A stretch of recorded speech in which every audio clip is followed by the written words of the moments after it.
Welcome back to Noir Alley. I am your host, Eddie Muller.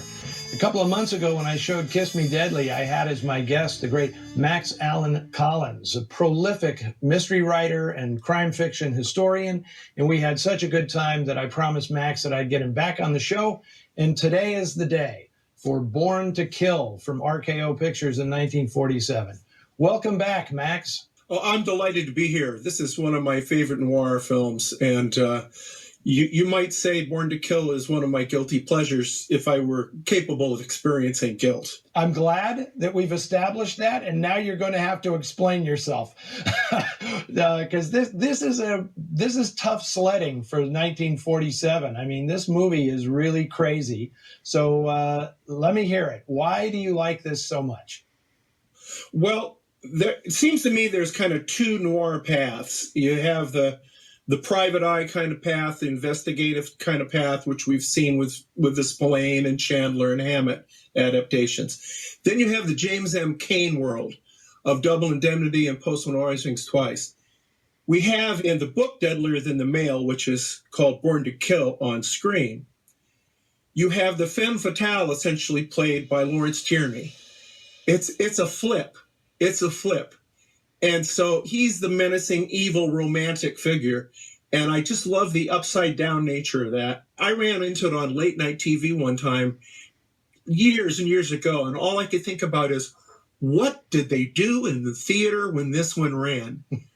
Did they bolt out of the theater? Did the popcorn fly? I mean, did the girls say to the guy, what kind of movie did you take me to? I mean, it's so out there, and I love it. I just love it. Yeah. So I know that you are familiar with the author of the novel Deadlier Than the Male, James Gunn. Tell us something about his background. The thing that's amazing to me is he wrote it published it at age 21. He was, I think, still in college, and really got good reviews and was thought to be, this is going to be the next Dashiell Hammett. This is going to be the next Raymond Chandler, and he got snapped up by Hollywood almost immediately, and he never wrote another novel. There's only this one novel, Deadlier Than the Male. And then when movies kind of hit the skids a little bit, when television came along, he's a guy that moved in and was writing Maverick and Sugarfoot and that kind of thing. That's happened to a lot of these screenwriters, and I think he died fairly young. So his legacy now, I think, goes all the way back to this first book he wrote, which is a pretty interesting book, and this movie, which has had kind of an amazing life, because it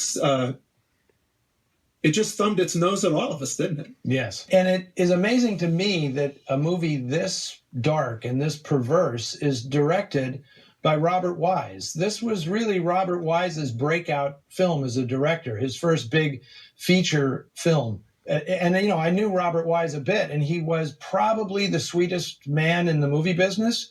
And the fact that he could so deftly handle this material tells you all you need to know about his directorial dexterity, shall we say. It is mind-boggling, but it's an incredibly well-directed film, and it's very well acted, too. One of the people, maybe he even walks away with the film, is Elijah Cook Jr. I can't think of another performance. I mean, he always was good, but he really gets a chance to show his stuff. And he's incredibly sympathetic, and yet he's also a homicidal maniac when you get right down to it. It is pretty remarkable.